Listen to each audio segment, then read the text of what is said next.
Essa questão de indução eletromagnética é interessante.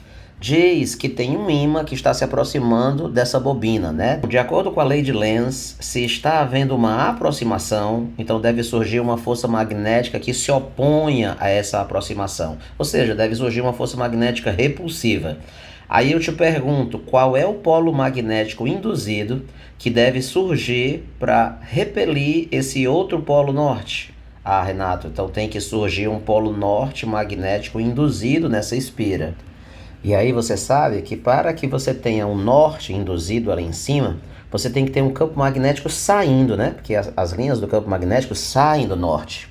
E aí eu te pergunto, qual é o sentido da corrente elétrica induzida que vai produzir esse campo magnético saindo? Ora, a corrente e linha precisa ter esse sentido, ó, que é o sentido anti-horário. Ou seja, na figura da questão do SAS, significa que a corrente realmente vai ter que entrar pelo ponto A lá em cima e ela realmente vai ter que sair pelo ponto B aqui embaixo. O que é coerente com o que é falado, né, Renato Brito, no item B de bola. Corrente elétrica com sentido definido de A para B. Professor, e a respeito da polaridade? Quem seria o polo positivo e quem seria o polo negativo dessa bobina?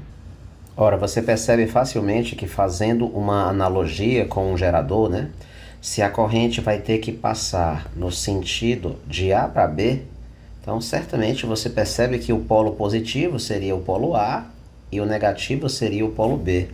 Ou seja, o potencial elétrico do ponto A seria maior do que o potencial elétrico do ponto B, né?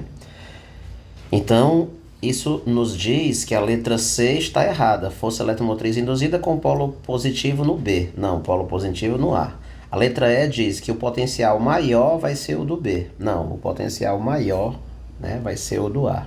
Então, professor, pelo jeito não tem como escapar, né? Vamos ter que marcar como resposta correta a letra B de bola? É verdade, mas aí ainda temos um pequeno problema nessa questão, que é o seguinte, olha. Você percebe que essa bobina que ele mostra na figura, ela está em circuito aberto. Você percebe que essa bobina está em circuito aberto? Não tem nada ligado aqui na extremidade dela. Então eu te pergunto, como é que vai surgir uma corrente num circuito aberto? Então, a rigor, essa questão ela poderia inclusive ser anulada por causa disso. Para salvar essa questão, para ela não ser anulada, o circuito teria que estar fechado. Então você teria que desenhar alguma coisa aqui para fechar o circuito, um resistor, uma lâmpada, qualquer coisa para que esse solenoide esteja em circuito fechado, tá bom? Então essa é a única correção que essa questão merece. Fora isso, é uma questão muito boa. Valeu, pessoal!